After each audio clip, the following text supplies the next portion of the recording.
आज की कहानी है एक रात भाभी के साथ। बात उन दिनों की है जब मेरे बीटेक के फाइनल सेमेस्टर का इम्तिहान होने वाला था और मैं इसी की तैयारी में मसरूफ था। अपनी सुविधा और आज़ादी के लिए हॉस्टल में रहने के बजाय मैंने शहर में एक कमरा किराए पर लेकर रहने का फैसला किया था। शहर में अकेला रहना बोरिंग हो सकता है, यही सोचकर मैंने अपने साथी रंजीत को अपना रूममेट बना लिया था। फाइनल सेमेस्टर का इम्तिहान सिर पर था, इसलिए मैं इसी में बिजी रहता था, पर रंजीत को इसकी कोई परवाह नहीं थी। वो पिछले हफ्ते अपने घर से आया था और अब उसे फिर वहां जाने की धुन सवार हो गई थी। जब रंजीत अपने घर जाने के लिए निकल गया तो मैं भी अपनी पढ़ाई में मस्त हो गया। अभी आधा घंटा भी नहीं बीता होगा कि रंजीत लौटकर मुझसे बोला, भाई, यह बता कि अगर किसी को मदद की जरूरत हो तो उसकी मदद करनी चाहिए या नहीं। रंजीत और मदद। मुझे हैरत हो रही थी क्योंकि किसी की मदद करना उसके स्वभाव के बिल्कुल उलट था, पर पहली बार उसके मुंह से मदद शब्द सुनकर अच्छा लगा। मैंने कहा, बिल्कुल, इंसान ही इंसान के काम आता है। जरूरतमंद की मदद करने से बेहतर और क्या हो सकता है। पर आज तुम ऐसा क्यों पूछ रहे हो? तुम्हारे घर जाने का क्या हुआ? यार, बात यह है कि मैं घर जाने के लिए टिकट खरीद कर जब प्लेटफॉर्म पर पहुंचा तो देखा कि एक औरत अपने 2 बच्चों के साथ बैठी रो रही थी। मुझसे रहा न गया और पूछ बैठा, आप क्यों रो रही हैं? उस औरत ने जवाब दिया, मुझे जहानाबाद जाना है। इस समय वहां जाने वाली कोई गाड़ी नहीं है। अगली गाड़ी के लिए मुझे कल सुबह तक यहाँ इंतजार करना होगा। मैंने पूछा, तो इसमें रोने वाली क्या बात थी? रंजीत ने उस औरत की बात को और आगे बढ़ाया। वह बोली थी, रात के 8 बज चुके हैं। मैं जानती हूँ कि 9 बजे के बाद यह स्टेशन सुनसान हो जाता है। मेरे साथ 2 बच्चे भी हैं। कोई अनहोनी ना हो जाए, यही सोचकर मुझे रोना आ रहा है। मैं स्टेशन पर रात कैसे गुजारूंगी? मुझे उस समय पता नहीं क्यों उस अनजान औरत को कमरे पर लाने का ख्याल अच्छा नहीं लग रहा था, इसलिए अपने मन की बात उसे बता दी। मकान मालकिन पूछेगी तो बता देंगे कि रामध्यान की भाभी है, यहाँ डॉक्टर के पास आई है। वैसे भी हम लोगों के गांव से अक्सर कोई न कोई मिलने तो आता ही रहता है। रंजीत ने एक उपाय सुझाया। आपको बताते चले कि जिस बिल्डिंग में हम लोग रहते थे उसकी दूसरी मंजिल पर रामध्यान भी किराए पर रह रहा था। वह वैसे तो हमारे ही कॉलेज का एक शरीफ छात्र था, पर हम लोगों से जूनियर था, इसलिए न केवल हमारी बातें मानता था बल्कि हमें इज्जत भी देता था। ठीक है, अब अगर तुम उस औरत की मदद करना ही चाहते हो तो मुझे क्या दिक्कत है? रामध्यान को सारी बातें समझा दो। रंजीत तेजी से सीढ़ियां चढ़ता हुआ रामध्यान के पास गया और उसे सारी बातें बता दी। उसे कोई दिक्कत नहीं थी, बल्कि उस औरत के रात भर रहने के लिए वह अपना कमरा देने को भी तैयार था। वह उसी समय अपनी कुछ किताबें लेकर हमारे कमरे में रहने चला आया। अब तुम जाओ रंजीत, उसे ले आओ। और हाँ, उसे यह भी समझा देना कि अगर कोई पूछे तो खुद को रामध्यान की भाभी बताए। नहीं, तुम भी मेरे साथ चलो, वह मुझे भी अपने साथ ले जाना चाहता था। अब तुम जाओ रंजीत, उसे ले आओ। और हाँ, उसे यह भी समझा देना कि अगर कोई पूछे तो खुद को रामध्यान की भाभी बताए। नहीं, तुम भी मेरे साथ चलो, वह मुझे भी अपने साथ ले जाना चाहता था। मुझे पढ़ने दो यार, इम्तिहान सिर पर हैं। मैं अपना समय बर्बाद नहीं करना चाहता, मैं बहाना करते हुए बोला। अच्छा, किसी की मदद करना समय बर्बाद करना होता है? तुम्हारा अगर नहीं जाने का मन है तो साफ साफ कहो। वैसे भी एक दिन में तुम्हारी कितनी तैयारी हो जाएगी? एक दिन किसी की मदद के लिए तो कुर्बान किया ही जा सकता है। रंजीत किसी तरह मुझे ले ही जाना चाहता था। ठीक है भाई, जैसी तुम्हारी मर्जी। आज की शाम किसी की मदद के नाम, मैं मजबूर होकर बोला। थोड़ी देर में मैं भी तैयार हो कर उसके साथ निकल पड़ा। रंजीत आगे आगे और मैं पीछे पीछे। वह मुझे स्टेशन के सबसे आखिरी प्लेटफॉर्म के एक छोर पर ले गया, जहां वह औरत अपने दोनों बच्चों के साथ बैठी थी। वह हमें देखकर मुस्कुराने लगी। न जाने क्यों, उसका इस तरह मुस्कुराना मुझे अच्छा नहीं लगा। मैं सोचने लगा कि न जाने कैसी औरत है, पर उस समय मुझसे कुछ बोलते नहीं बना। स्टेशन से बाहर आकर मैंने 2 रिक्शे वाले बुलाए। मुझे टोकते हुए वह औरत बोली, 2 रिक्शों की क्या जरूरत है? एक ही में एडजस्ट कर चलेंगे ना? बेकार में ज्यादा पैसे खर्च कर रहे हैं। पर हम एक ही रिक्शे में कैसे चलेंगे? मैंने सवाल किया। वह बोली, देखिए ऐसे चलेंगे। कहकर वह रिक्शे की सीट पर ठीक बीच में बैठ गई और दोनों बच्चों को अपनी गोद में बिठा लिया। आप दोनों मेरे दोनों ओर बैठ जाए। वह हम दोनों को देखकर मुस्कुराते हुए बोली।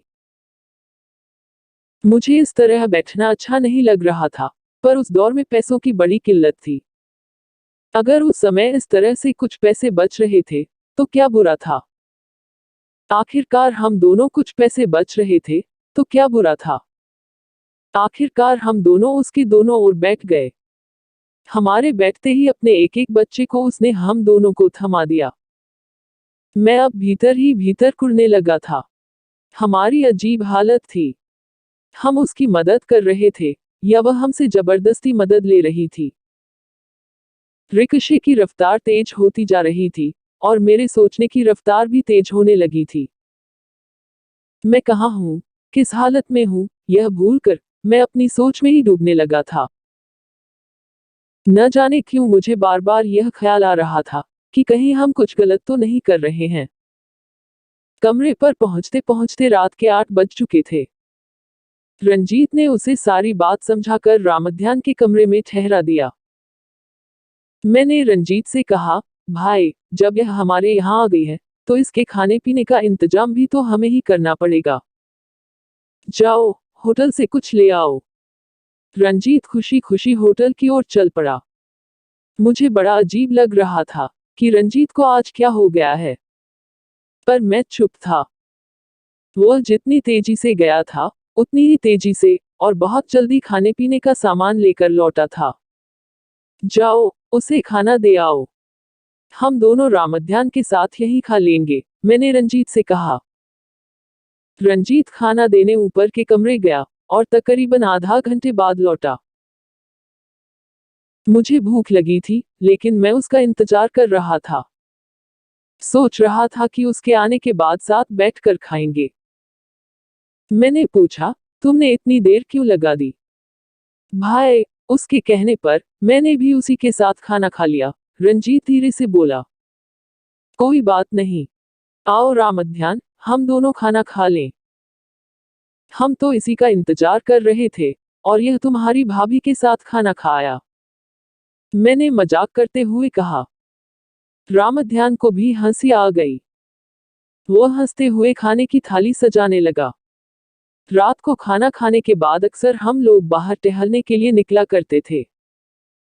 इसलिए खाने के बाद मैं बाहर जाने के लिए तैयार हो गया, और रंजीत को भी तैयार होने के लिए कहा।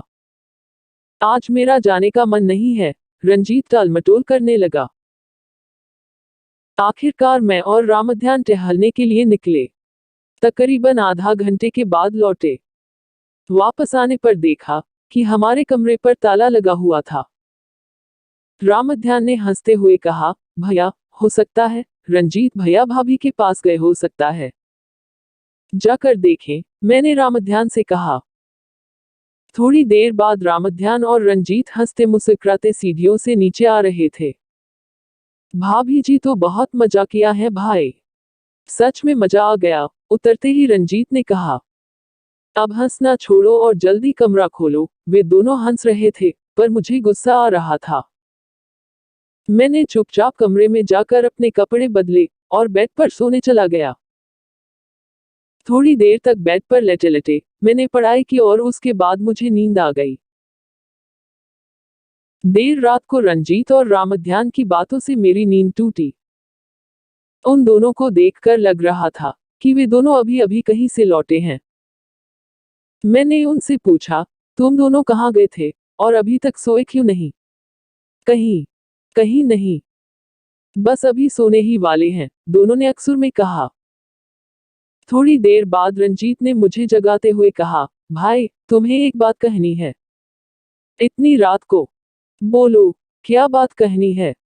मैंने पूछा, तुम बुरा तो नहीं मानोगे? अगर बुरा मानने वाली बात नहीं होगी तो बुरा क्यों मानूंगा?